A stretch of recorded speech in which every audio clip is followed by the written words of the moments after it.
Hello students, today we shall be looking at the remainder of realist painters in the 19th century. The intention in this module is to understand the works of Millet and other realist painters. The components of this module are Jean-Francois Millet 1814 to 1875, Rose Benauer 1822 to 1899, Edward Manet 1832 to 1883, Realism in Russia and Ilya Repin 1844 to 1930, American realist painter. Let us start with Jean-Francois Millet 1814 to 1875. He was one of the greatest realist painters of the century. Also associated with the Barbizon school of art, he is best known for his genre painting and landscape painting, mainly featuring the backbreaking rural life of the French peasantry. His style can be categorized as both naturalism and religious realism. He was much admired by Van Gogh. Let us look at his most important painting here.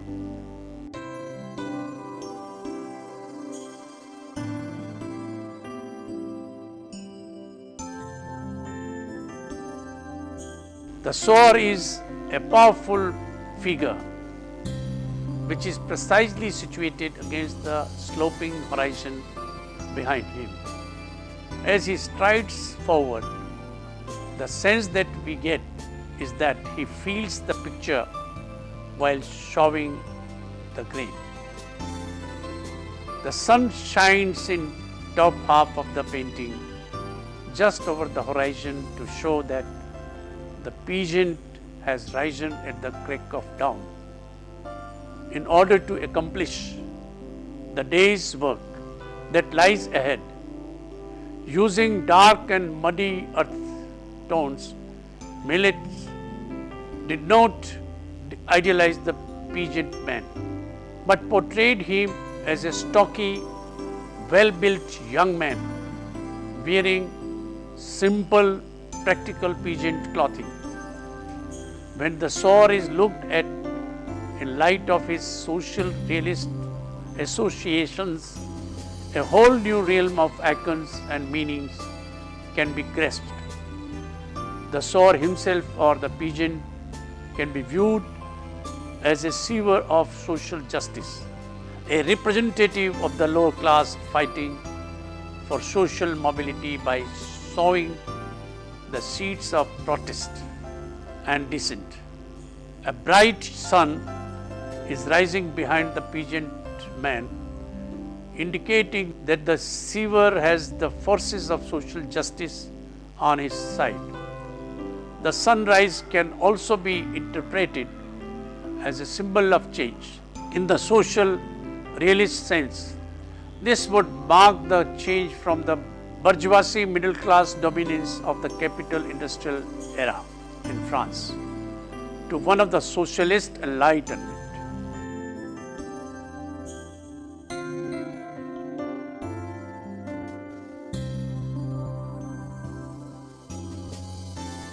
The Gleaners showcases the transition between Romanticism and Realism in painting.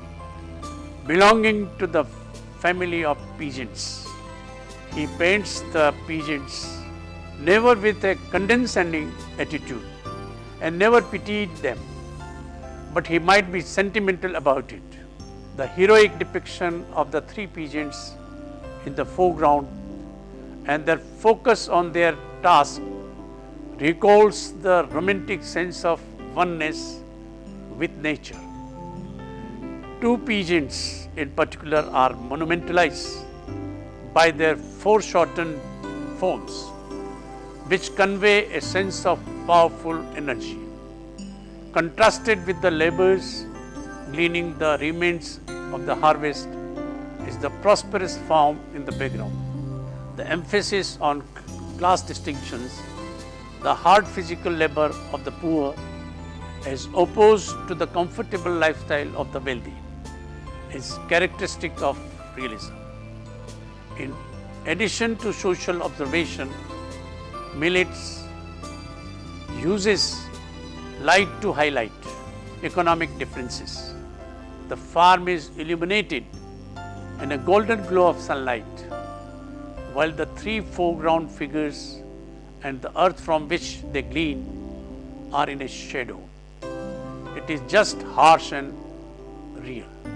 The bent postures of Millet's gleaners, as well as his heavy application of paint, emphasize the physical hardship of their task.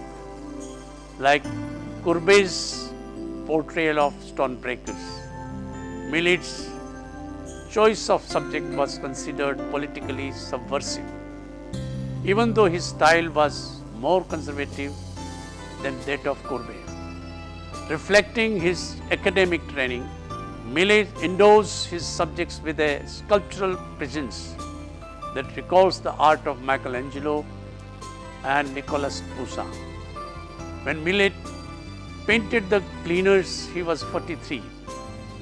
For many years, he had sent his pictures to the salons of Paris, only to be rejected again and again.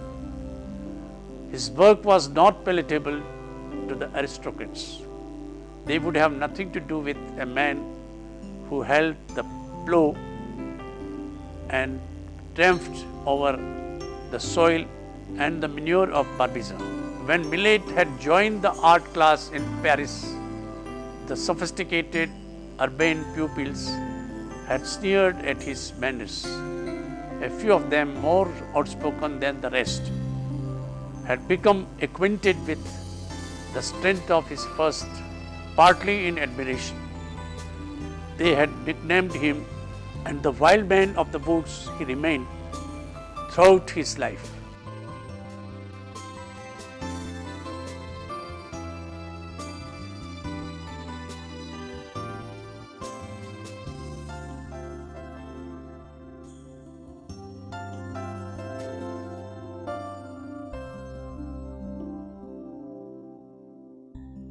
Moving on to his other painting, here I will quote Paul Gauguin. Here I will quote Paul Gauguin, who wrote the following about the painting. In the middle of the fields, a young peasant and his wife had just finished their day's work. Some sacks of potatoes are loaded upon a wheelbarrow. The mist of the twilight are stealing over the field. Away on the horizon is a village. A steeple of the church and a few cottage roofs are discernible through the gathering gloom. Suddenly, the far-off music of the Angelus comes floating on the tranquil air, silent and motionless. The two occupants of the scene stand lost in the religious contemplation. The man baring his head stands awkwardly holding his head in his big, toil-worn hands. The woman claps hers reverently together, and both of them bow their heads. How poor and uncouth is their appearance. To look at them, you would think they were both compounded of the soil that clings about their wooden clogs. Nevertheless, in stillness of the twilight, darkly silhouetted against the fading splendor of the sunset, their forms dominate the scene. The world of nature is melting away into the deepening shadows of the light and ceases to overwhelm them with its immensity. They are no longer two poor, lonely folk, but two souls whose prayer fills the infinite. Millet was an important source of inspiration for Vincent van Gogh, particularly during his early period. Millet and his work are mentioned many times in Vincent's letters to his brother Theo. Millet's late landscapes would serve as influential points of reference to Claude Monet's paintings of the coast of Normandy. His structural symbolic content influenced Georges Seurat as well. Let us look at some of his other works.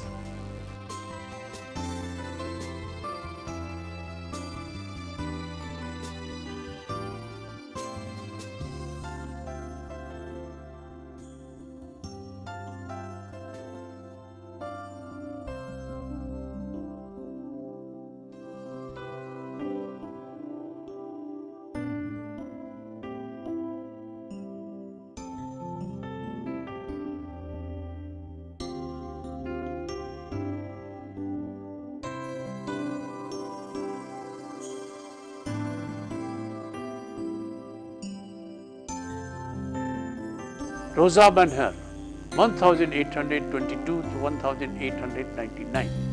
Like Millet, he favored rural imagery and developed an idealizing style derived from the art of the past, similar in scale to Courbet's works of the same period. Bonheur's imposing horse fair, shown at the Salon of 1853, shows her close study of the anatomy and movement of horses galloping, rearing, and parading. It is the product of extensive preparatory drawings and artist's scientific study of animal anatomy, a great trait of realism. In addition to the realist qualities of the horse fair, the thundering energy of the horses and the efforts of their grooms to keep them under control under the turbulent skies echoes the dramatic and romantic dynamism of the struggle between humanity and untamed forces of nature. Her style also reflects the influence of such romantic painters as Delacroix and Géricault. The classical equine sculptures from the Parthenon. Bonheur became so famous working within the Salon system that in 1865 she received France's highest award, membership in the Legion of Honor, becoming the first woman to be awarded its Grand Cross. Edward Manet, 1832 to 1883.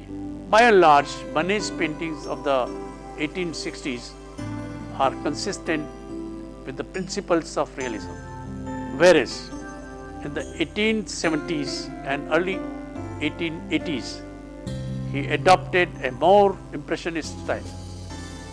He will discuss his impressionist painting in the later modules.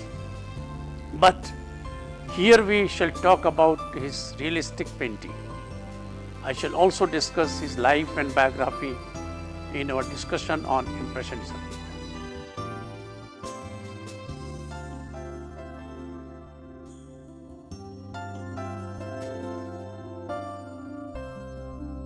We shall discuss two of his paintings here under the realm of realism.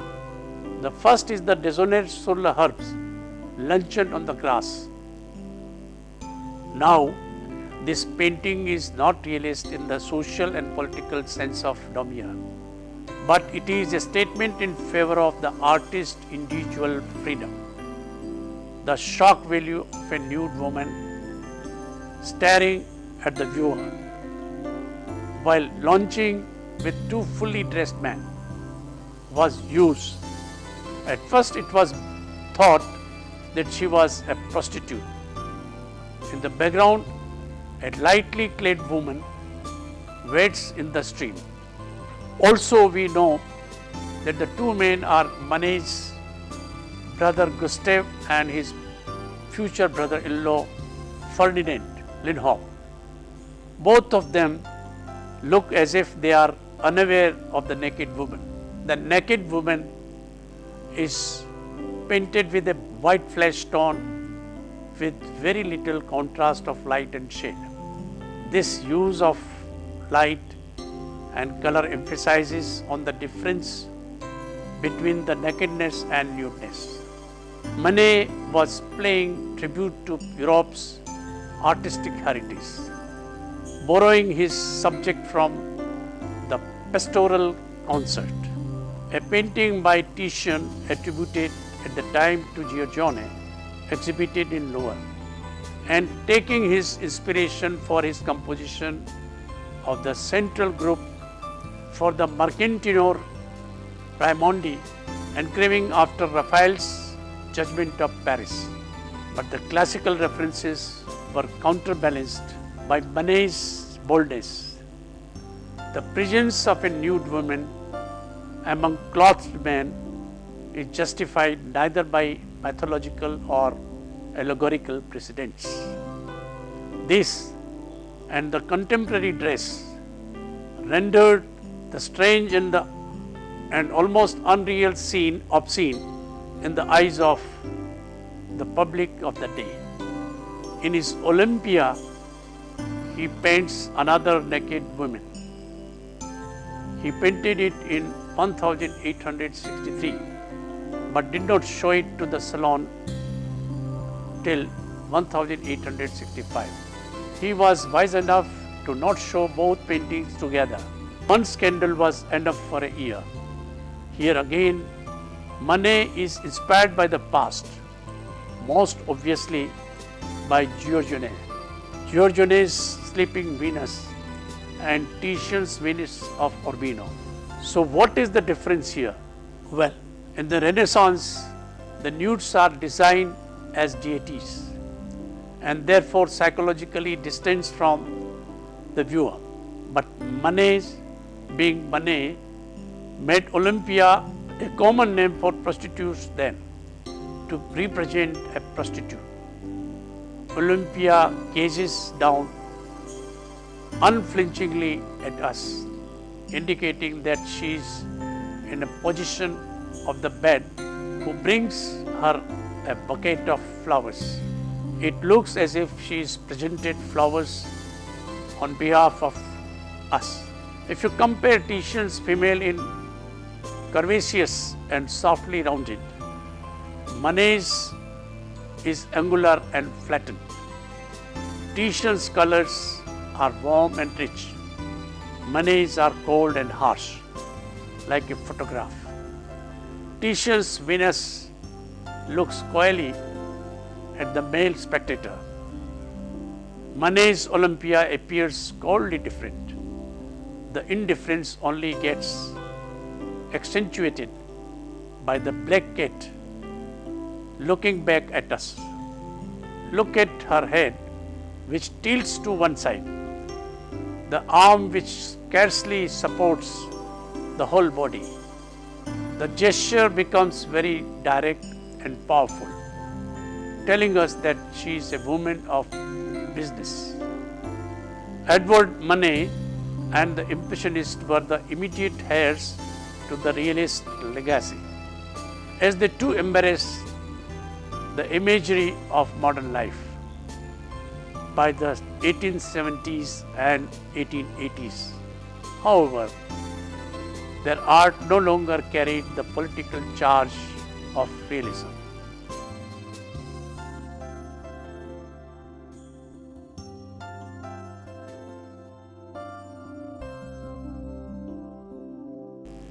Realism in Russia and Ilya Repin, 1844 to 1930. In 1861, the Tsar abolished serfdom, emancipating Russia's peasants from the virtual slavery they had endured on the large estates of the aristocracy. 2 years later, a group of painters inspired by the emancipation declared elegians both to the peasant cause and to freedom of the St. Petersburg Academy of Art, which had controlled Russian art since 1754. Rapin, who was a part of the academy, joined the other side, painted a series of works illustrating the social injustices then prevailing in his homeland, including the Burglars on the Volga, which features a wretched group of the peasants condemned to the brutal work of pulling ships up the Volga River. To heighten our sympathy for these workers, Rapin placed a youth in the center of the group, a young man who will soon be as worn out like his companions unless something is done to rescue him. Thus, the painting is a call to action. Let us look at some other realistic paintings from Russia.